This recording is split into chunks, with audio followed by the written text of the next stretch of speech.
You're listening to the Less Stress Lawyer podcast, episode 32. Today, we're talking all about planning your schedule accurately. You ready? Let's go. Welcome to the Less Stressed Lawyer, the only podcast that teaches you how to manage your mind so you can live a life with less stress and far more fulfillment. If you're a lawyer who's over the overwhelm and tired of trying to hustle your way to happiness, you're in the right place. Now, here's your host, lawyer-turned-life coach, Olivia Vizacaro. Hi, my friends. How we doing? I am tuning in live from Nashville, and I thought I was going to talk to you while I was in Italy, a little bit more than I did, but turns out I was too busy having fun. So you're coming along with me in the second leg of my trip. I spent a little bit of time in New York. I spent about a week in Italy, and now I'm in Nashville for the Clio Cloud Conference, and then I'll be heading to Charleston to do a little live event reconnaissance in order to scope out some venues and some great spaces to meet with people and come together for the next round of the Less Stress Lawyer Mastermind. So now we're on the stateside portion of my travels, and I'm so excited to bring you along with me for the ride and talk to you as I go from spot to spot to spot. So I hope you're doing as well as I am. Things have been busy over here with all the travel, but things are really good. I just got into Nashville tonight, and after, I don't know, like 22 hours of travel, I think, between going from Positano to Rome, flying from Rome to Atlanta to Nashville, and then getting here. It's been a long day, but I'm super excited to talk about today's topic, and I didn't want to keep you guys waiting, so we're going to dive right in. Let's do a little recap while we're at it, okay? So we're talking about time management, and the time management series is part of the 3 Ps that I'm teaching you guys about: how to overcome people-pleasing, how to overcome perfectionism, and how to overcome procrastination, okay? So as part of that third P, the procrastination part, we've been talking about time management. And we're now into the part of the time management series where I'm teaching you the 3 simple steps that you need to follow in order to manage your time effectively. And remember, those simple steps are that you need to control, or better yet, reclaim control of your calendar. Step 2 is that you need to plan your schedule accurately. And step 3 is that you need to honor your plan. So today we're really going to dive in deep and explore step 2 of that process. We're going to talk about planning your schedule accurately. Okay.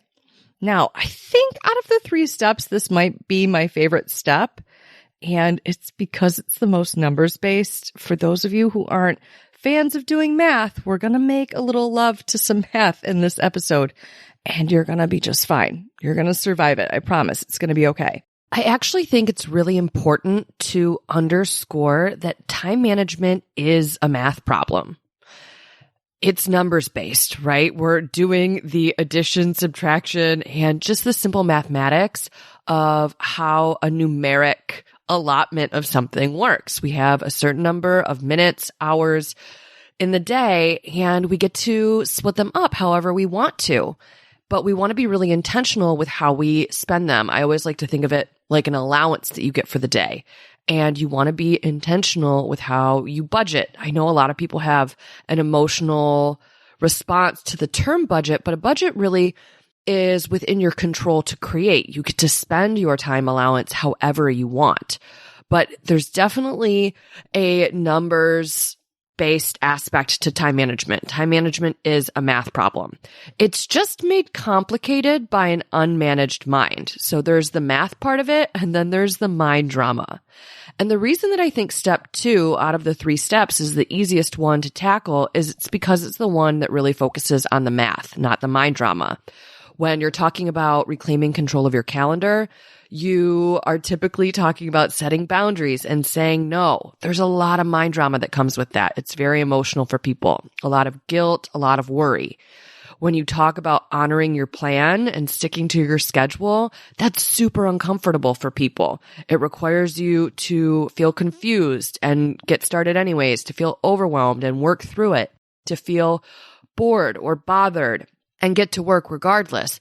Those two, the first and the third steps, are so emotionally heavy.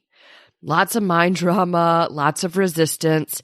The second step, I really think, is the easiest part because it really just focuses on the math and there's not a ton of mind drama. That being said, it's not entirely intuitive, which is why I wanted to devote an entire episode to it, just to really break it down and make it super simple for you guys. But I definitely think it's the easiest part because it has much less of the mind management component and just focusing on the numbers. So with step number 2, planning your schedule accurately, what we see here is really one step that breaks down into 2 separate components. So there's the planning part of this step, and then there's the second part, the accuracy part. So planning your schedule accurately. First, we have to plan, and then we have to make sure the plan is accurate. So we'll focus on the first part, the first component of this step, the planning part. And here's what I tend to see. A couple different ways that people approach planning their schedule. All right. Number 1, they don't plan at all. And there's a couple different reasons why people will avoid making a plan entirely. Number 1, it's their perfectionism showing. I talked about this when I discussed perfectionism, that people don't like to make a plan. They don't like to get a game plan together because if they don't think they're going to stick to it, that really triggers their perfectionism. They feel like they're falling short and they'd rather not try at all, not make any plan, because if they're going to not stick to it perfectly, it conjures up a sense of inadequacy and imperfection that's very uncomfortable for them. So you can't fail if you don't make any plan to begin with. So that's definitely perfectionism driving not making any plan. People also might think that planning is pointless if they really don't have any self-trust that they're going to stick to the plan that they create. They have a lot of self-doubt that they're going to be capable of sticking to the plan. They won't even make one because they just think that it's superfluous. There's no point in doing it. People will also tell themselves that they don't have the time to make a plan. And we want to make the time, all right? I understand if you feel scarce on time, if you feel really overwhelmed, behind, pressured, it's going to be a little bit of a tall order in the beginning to set aside a little bit of time, not a lot of time, but just a little bit of time to make a plan. Those minutes are going to seem scarce and you're going to be telling yourself that you could be spending them in some other better way. Now, sometimes people will plan as a form of procrastination, and you really want to be careful and be on to yourself here to make sure you're not doing that. All right? A plan should not take you very long to put together. I would say if you're planning more than 5 minutes, really, you're taking too long doing it, but definitely more than 15. We don't need any more time devoted to planning than that. So you want to make the time. You want to really get out of the mindset that you don't have the time to create a plan. This is going to save you so much time because you're going to be so much more intentional with how you spend your time. So we're going to find some minutes in the day so you can plan. And then people will also not make a plan because they think that they can do this in their head. And there are a lot of different reasons why we don't want to make the plan in our head. Number 1, you're much more likely to stick to something if you write it down. Number 2, there's a lot of trial and error and tweaking and learning that comes from seeing your time visually, understanding how it's laid out and being able to evaluate what worked, what didn't work, what will you do differently, being able to observe conflicts or see what's really unrealistic that maybe if it was just in your head, you'd think it was totally doable. So you really need to see it mapped out on your calendar. That's very important. So we want to make sure that we're making a plan. So that's one of the things that I see for the planning part, that people don't make any plan. I will also see people only plan external meetings where they're meeting with someone else. I will see people make fantasy plans. So they're very perfectionistic and they're very ideal, but they're completely detached from reality. There's no way that you'd ever be able to complete the plan. So very lofty plans, very overwhelming plans that you're not going to stick to. And that helps perfectionists feel like they've accomplished something amazing, something really miraculous. And you actually haven't done any of the work, but you got the dopamine hit that comes from that really lavish, extravagant fantasy planning. So you want to be onto yourself if you do that as part of your perfectionistic tendencies, creating fantasy plans and then never sticking to them. Okay. And then I also see people make the mistake of only planning work. They don't plan any of the stuff that's required for them to be humans and to have a personal life. So that ends up creating a disaster as well. And if you're doing any of these things, not making a plan, only planning external meetings, creating fantasy plans, or only planning work, you're going to see that each one of those forms of planning really creates a disaster. And here are some of the consequences I see from doing those things. Number one, you don't prioritize your most important work, right?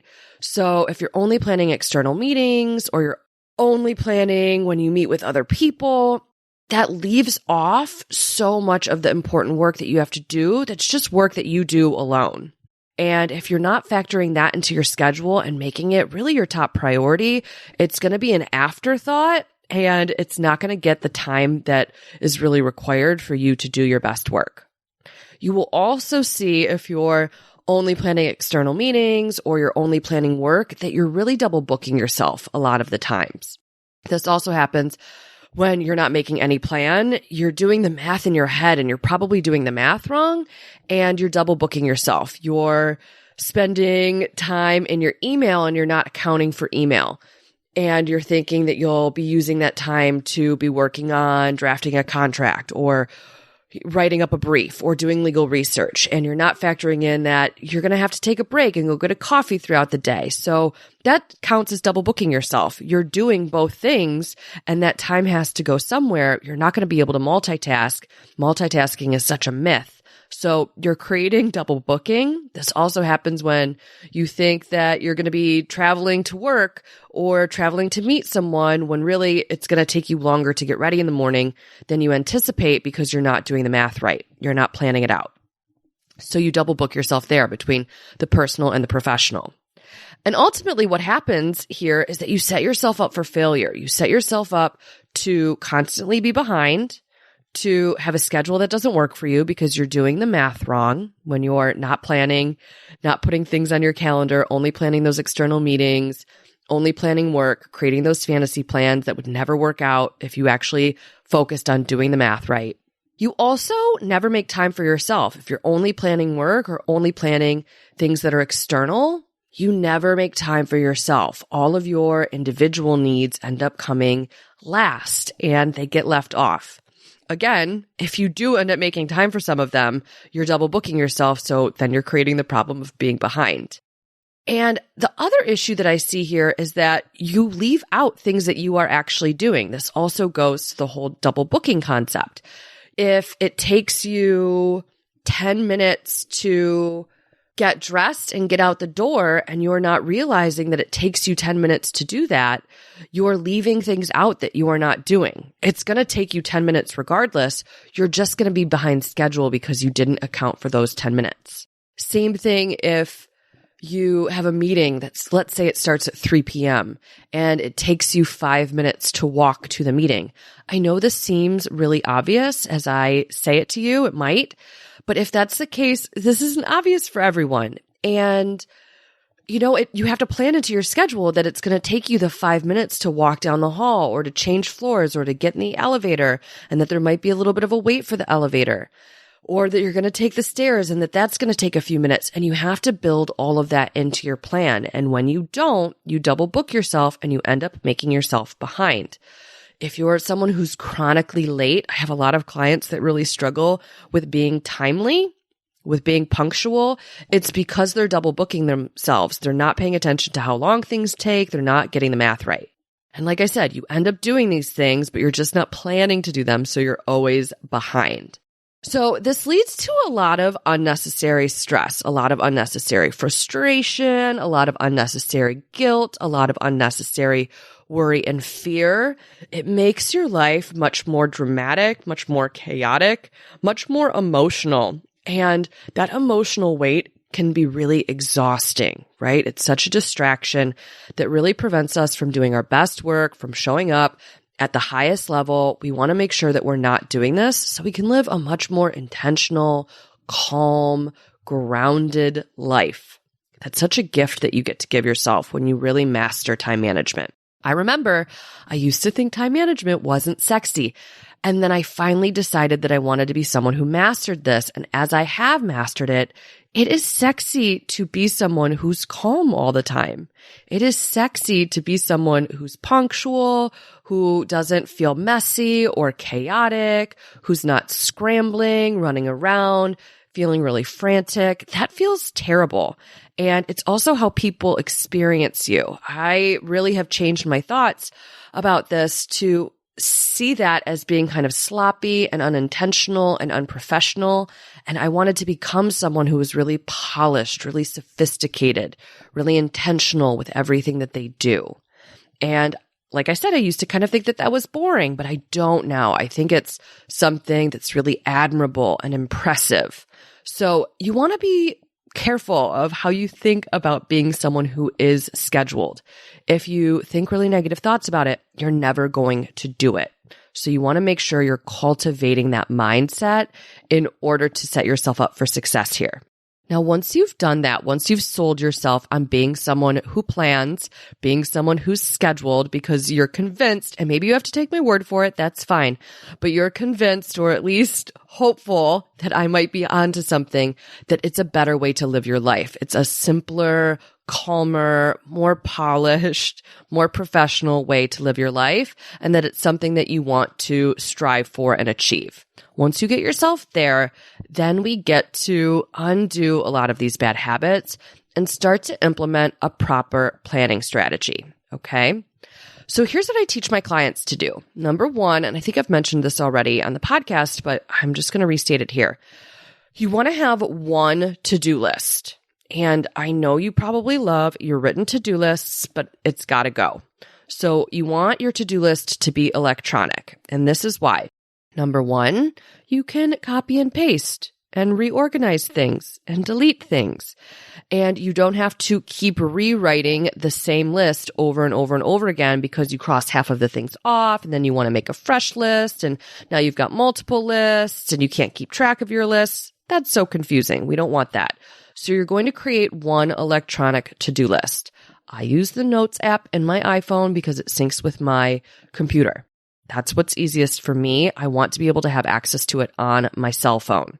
A client of mine recently told me that Microsoft now has a to-do list app that you can have on your phone and it syncs with Outlook. So if you're a Microsoft user, not an Apple user, check into that.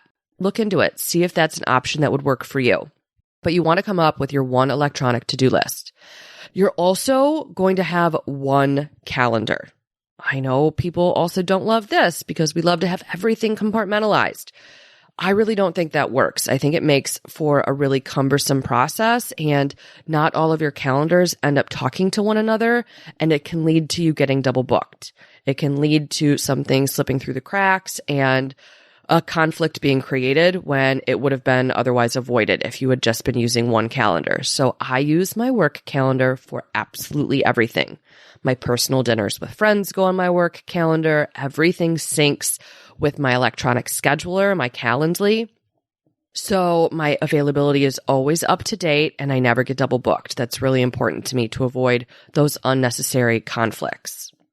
Now, we've got one electronic to-do list, one calendar, and here's what you're going to do. In the beginning, we're going to plan day by day.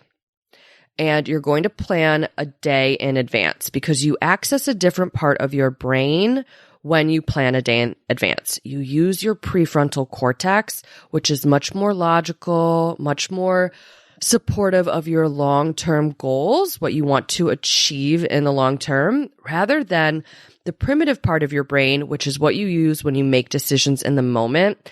And that's that primitive part of your brain that's just looking to protect you. It wants to seek pleasure, avoid discomfort, and conserve energy. So it's really going to set you up to fail because it's going to do all of the things that are really instant gratification seeking instead of being aligned with your long-term goals, the long-term success that you want to achieve.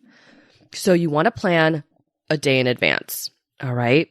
Over time, we're going to work on working up to sketching out your week, sketching out your month, but you still want to check your plan for the following day, a day in advance as you go throughout this planning process. Now, first things first, you need to plan in how long it's going to take you to just be a human every day, all right?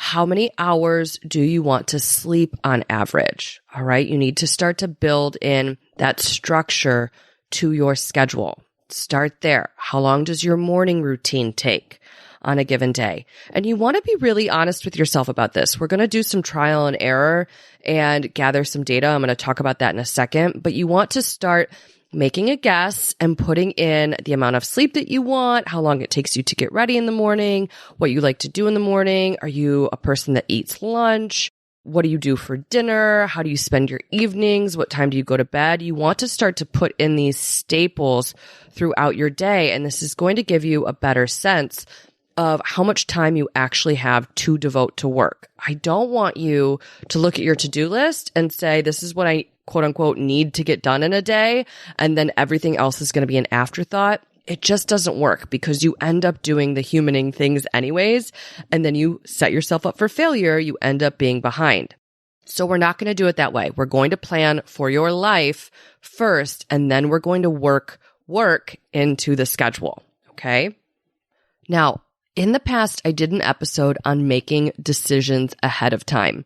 That is a great episode if you haven't listened to it already to go back and listen to after you finish this episode, or to go back and listen to it as a little bit of a refresher. But this part of your schedule is really ripe for making decisions ahead of time and sticking to them. Okay, it's going to make the planning process so much easier because you don't have to reinvent the wheel every single day. So you can have kind of a weekday protocol where you've made decisions ahead of time about how you spend your time. You can have every day be the same if that's easier for you. Planning gets really simple when you make one decision and you repetitively honor it over and over and over again.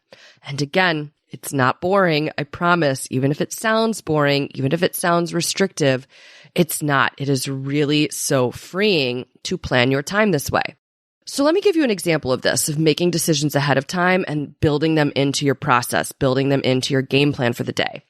So if you're someone who likes to work out, and again, I mentioned on a previous episode, we want to make sure you're planning in alignment with your preferences. So if you don't like to work out, and if we're being really honest that you're not going to work out every day, don't build that into the plan. That's a bad plan. You're not going to stick to it. I always like to tell my clients, you want your plan to be something that you think you'll stick to on a scale of 1 to 10. You want to be at an 8 or higher. Okay. I'm great if it's a 10, and we'll see once we actually implement the plan, if you do stick to it at a level 10. In the beginning, you probably won't. There's going to be a little room for error and room for improvement. That's fine. That's normal. Tell your perfectionism to take a chill pill for a second. There's going to be some imperfection in this process as you learn to become someone who plans accurately and then sticks to the plan. But don't make a plan that's far out of alignment with how you prefer to spend your time. So if you are not someone who works out, don't plan to work out. If you are someone who works out, be really honest. How long does that take? How long does your workout take between getting dressed? Maybe you work out from home, or maybe you have to go to a gym, right? If you go to a gym, how long does that take? You've got to put that in the plan. How long will you be at the gym? From entering the gym to the time you actually work out, to leaving the gym, to getting back in your car, and then going back home and showering and getting ready for the day, right? You have to build all of that into your schedule. So we're going to have to figure out how long that takes. Same thing if you have a particular morning routine. I'm working with a client on this right now. We're working on creating a morning routine that he can stick to. And one of the things that he's on the fence about is, do I eat breakfast every day? And I know it can sound a little strict to make that decision every single day right now, for every single day right now. but you want to. It just doesn't make any sense to me to be undecided every day about whether you're going to eat breakfast or not eat breakfast. All right. That's something that you can really systematize. Everything becomes easier when you decide that you're a breakfast person or you're not a breakfast person. I'm not a breakfast person, so I never have to factor that time into my schedule. If you are a breakfast person and you decide every day you eat breakfast, think about all of the other decisions that go into making that. What are you going to eat? What time do you eat? When do you eat? How long do you want to devote to the process of eating breakfast? Is there cleanup that you do? Do you grab something on the go as part of your commute, right? All of those decisions go into that. And you don't want to be making those decisions in real time. Again, that's how you end up double booking yourself or planning really inaccurately. It's because you didn't make a plan at all. Another example of this would be packing, right? When do you pack before a trip? I pack the night before. I don't like to leave it till the morning. I used to leave it to the morning, and now I'm really realistic about how long it takes me to pack, and I just don't have that kind of time normally in the morning, so I like to pack the night before. Same thing with grocery shopping. Like, when do you do that? How long does that take you? I do a lot of my grocery shopping via the Shipt app. That makes it super convenient for me, but I want to build that into my routine. There's going to be time devoted every week to that process. And if I'm not building that into my plan, I end up double booking myself because in my head, I've allotted that time to doing something else. And then I end up spending it grocery shopping on my phone because I need to have things for the week, right? So again, these are things that you can decide ahead of time and build into your plan to create a lot of structure, to create a lot of routine and make your life a lot simpler. Okay. I really do think that it's kind of insane that you would leave this undecided, things like this, the simple everyday things that you do over and over and over again. You really want to make one decision one time and stick to it. It makes everything so much easier. Same thing with lunch, same thing with dinner. You can really build in a lot of structure. And again, this comes back to this mindset component.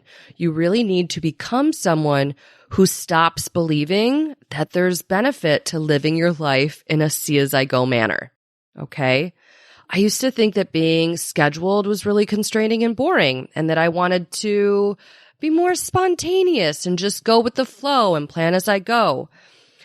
And that really is not the best way to go through life. That ends up being, again, very chaotic, very messy, pretty frantic. So it's not restrictive to make these decisions ahead of time and stick to them. Do you always have free will to make a change in the moment? Yes, you do. I just don't want that to be the way that you live every minute of your life. It makes for a really unintentional way that you go about living every day. And you squander a lot of time, your most precious resource, when you're not being intentional with how you spend your time, with making these decisions ahead of time. And it creates an ability for you to do a lot more, not less, when you make these decisions, when you create a schedule and plan this way. It allows you to do it with that calm, grounded intention, okay? I promise, if you're skeptical, give it a try and see how much time you get back, how much time you save, how much more you're able to accomplish, how much calmer your life feels when you make plans this way. All right, so you've got the one calendar, you've got the one schedule, the one to-do list. You're going to plan your day a minimum one day in advance, and you're going to work up to sketching out your week and your month, right? As you start to do this, the rule needs to be everything goes on the calendar, okay? Because you want to get that visual representation of how long things are going to take you. So breakfast goes on the calendar. Don't give me that it's going to take you too long to do this. You can set up recurring appointments. I do this all the time. So your days, that structure, that skeleton outline, so to speak, is already set up in advance. If you're someone who does breakfast every day, create a recurring calendar event so your calendar reflects time for breakfast, so you don't double book that time. So you're going to have your main structure, sleep, your humaning routines, and then you're going to put those meetings on your calendar. If you have recurring meetings, I love a recurring meeting and creating a calendar event so that time is safeguarded and blocked off on your calendar.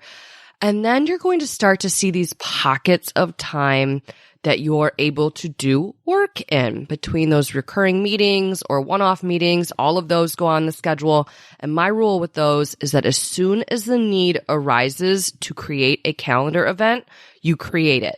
And we do that because it's going to prevent against you being double booked. It's going to prevent against creating unnecessary conflicts because you didn't put something on your calendar and then you forget, because we're fallible as humans, and sometimes we don't remember everything that we have planned. So you want this to become a process where before you commit to anything, you're able to go to your calendar, check to see if you're available, or you're using an electronic scheduler like I do, and your availability is already blocked off, so people wouldn't even be able to get access to that time slot. But if you're doing this in real time and you're checking your phone, checking your calendar to see if you're free or not, that meeting, that conflict would already be there, and then you would very clearly see that you are not free at that time, so you would request another time slot. I used to have a boss who never did this, and he would always just people please judges and take whatever court date they gave him, and he would create so many unnecessary conflicts that we would then at our office have to spend so much time unworking. We'd have to ask for a lot of adjournments. You'd have to draft a motion. You'd have to call the prosecutor.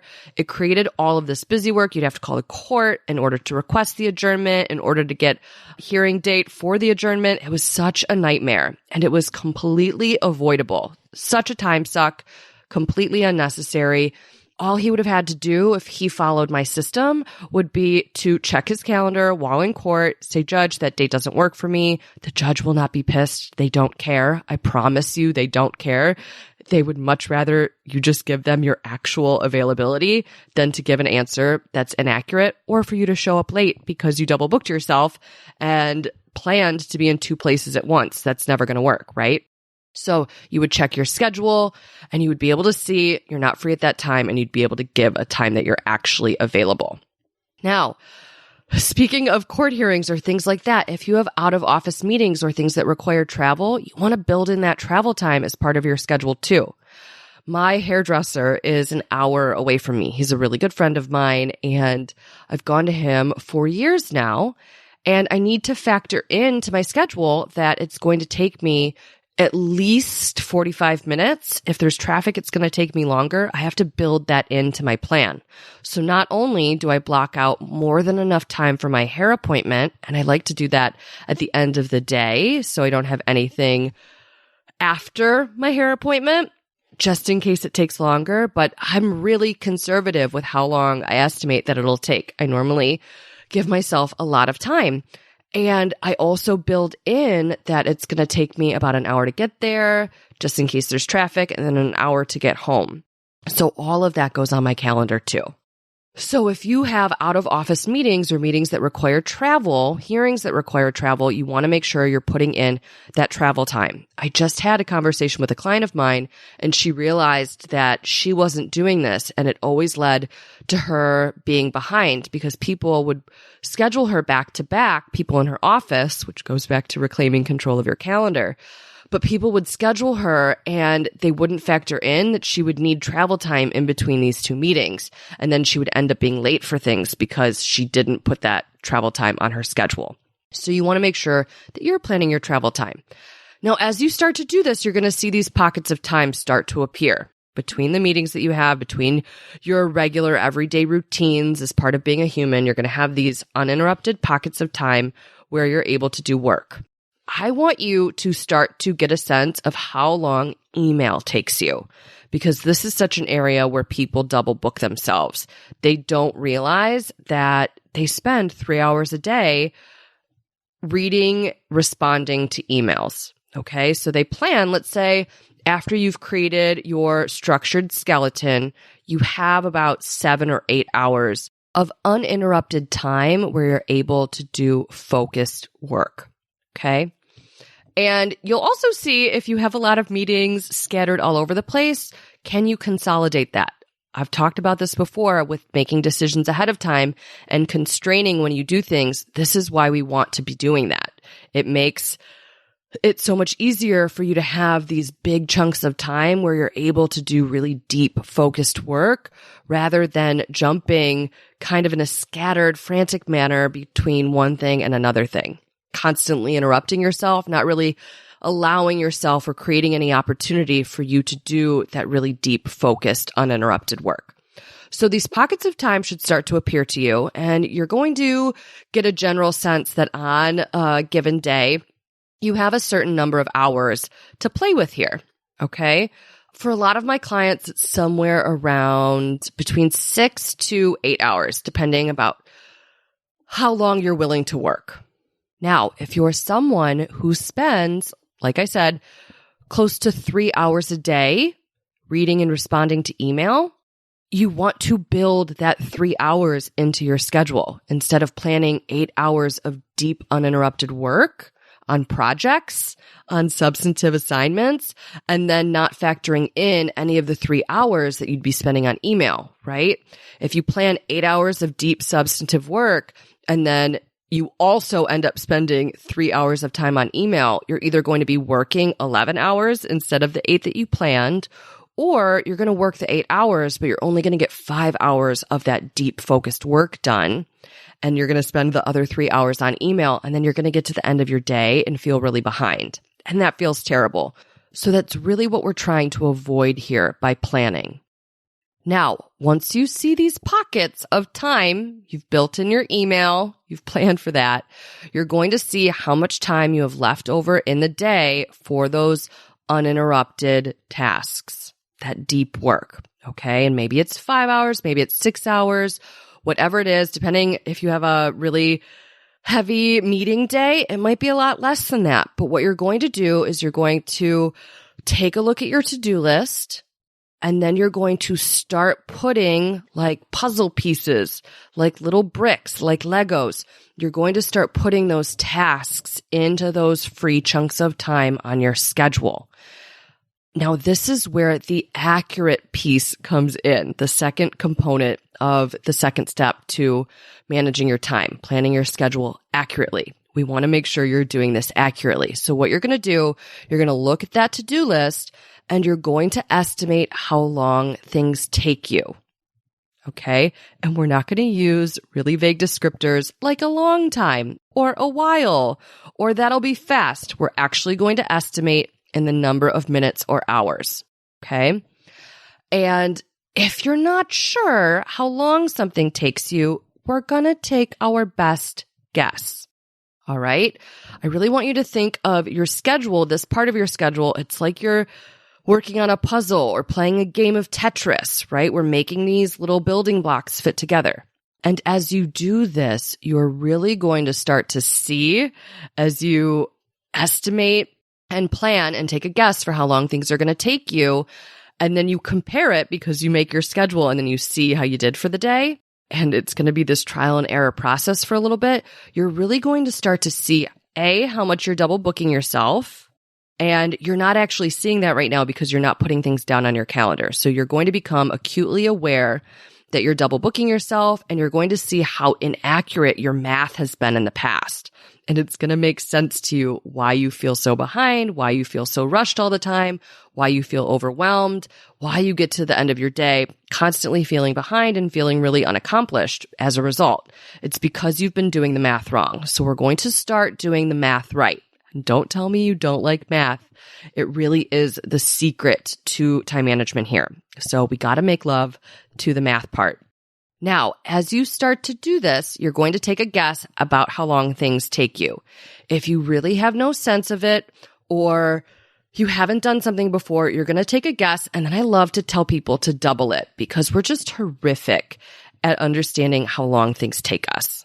This is called the planning fallacy. And one of the things that I see all the time with clients is that they think that they're the only ones who are bad at this. And I always joke with people, I say, everyone thinks that they're a unicorn and that it's only them that struggles with something. That's so not the case. People are horrifically bad at this. It's just a natural human tendency for us to really underestimate how long it takes for us to accomplish a task. But you want to be mindful that there is this thing called the planning fallacy, and that you do tend to underestimate how long something takes you. So I like to say, if you're really not sure and you don't have data that you're using to make data-driven decisions about planning your schedule, about how long something will take you, you want to take a guess and then double it. If you find that those estimates still really fall short of how long it actually takes you to complete a task, quadruple it. I have a couple clients that do that because they just find that they really horrifically underestimate how long things take. So if you have to times it by 4, take a guess and then times it by 4. But you're going to go through with your to-do list and estimate how long everything takes you.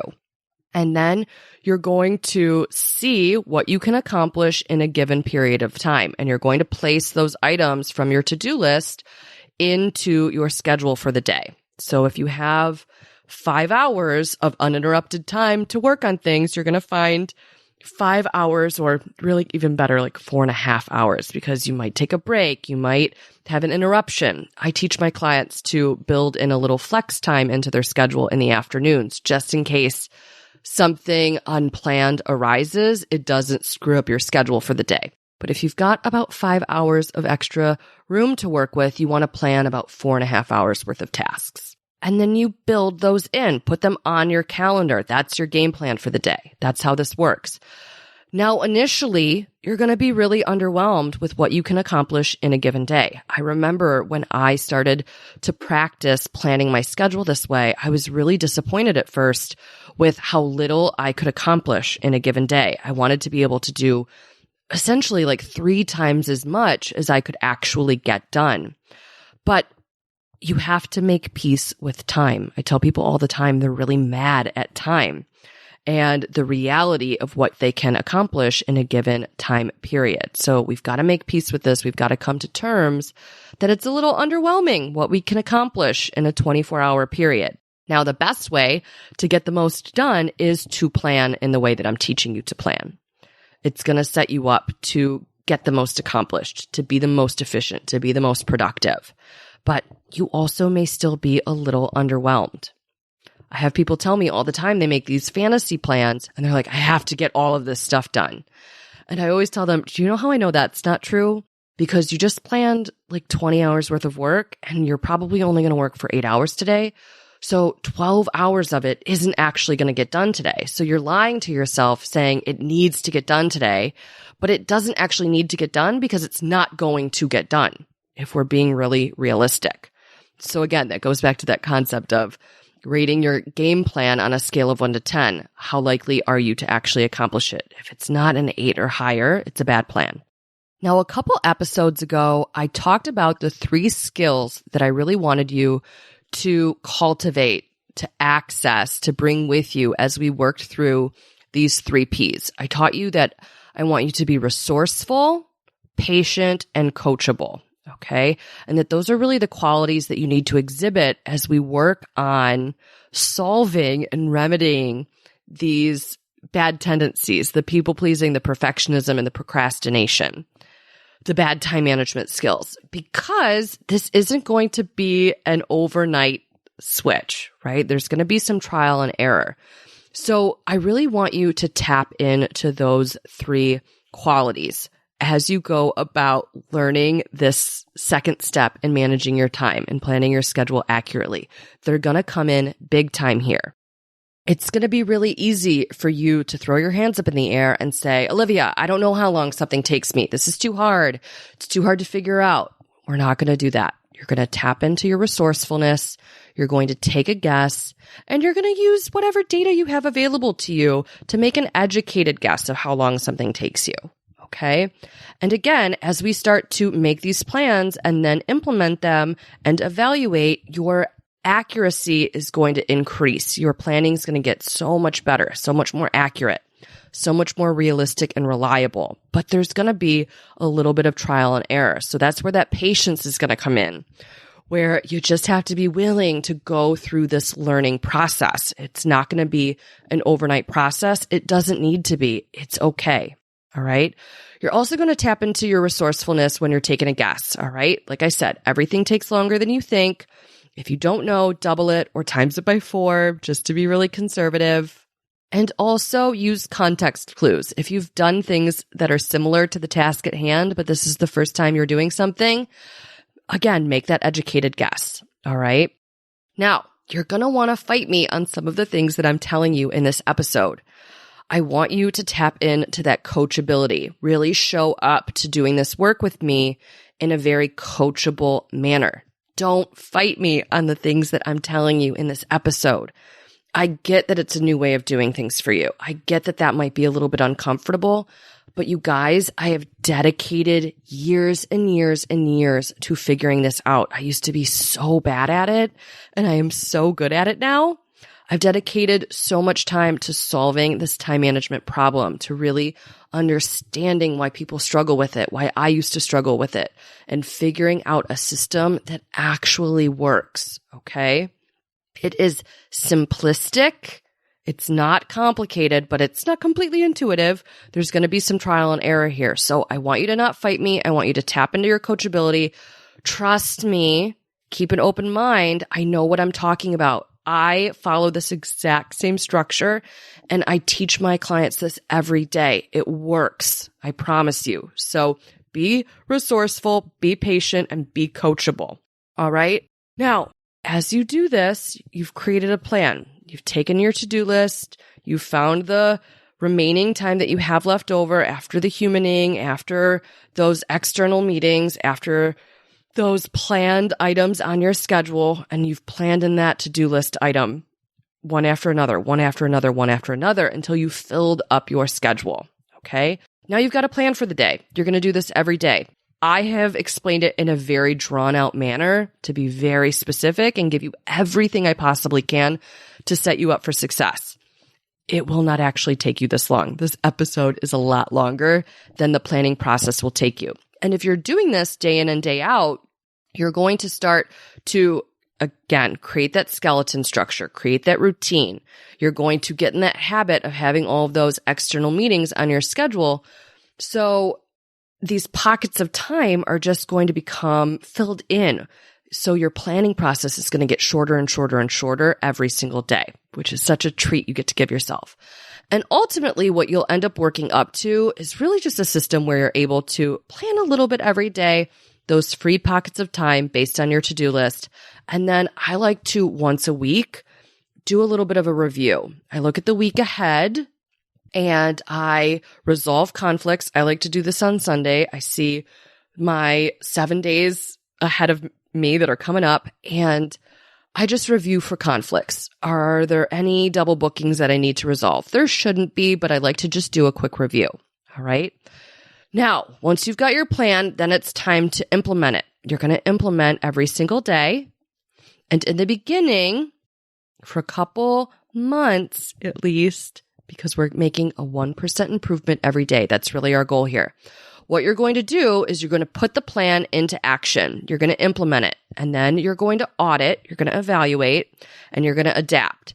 So we're collecting data here, right? You make a plan, you implement it, and then you see how the plan goes. What worked, what didn't work, and what will you do differently? This is going to be such an important part of the time management improvement process. You've got to collect some data and evaluate and make tweaks and changes in order to get more accurate, in order to plan better day in and day out. A 1% improvement every day is going to put you in a wildly different position. It is going to be life-changing, but it's going to require that patience that I talked about, okay? Eventually, you will master planning accurately. But as you go through this evaluation process, and I'm going to do just a whole separate episode on evaluating your time, because I think it's so helpful. I think it's so informative. I really want to spend a whole episode just diving into the different things that you would notice when you're doing a time evaluation. But as you do this, you're going to make these incremental, slow improvements, and you're going to make more informed decisions each time you plan anew moving forward. It's going to be revolutionary over time, right? Now, like I said, with planning, you need to be accounting for everything that you do, the humaning, the work, your personal stuff that you do. day in and day out. You want to build that all into the plan. Another good rule of thumb here is that I think it's really helpful to work backwards.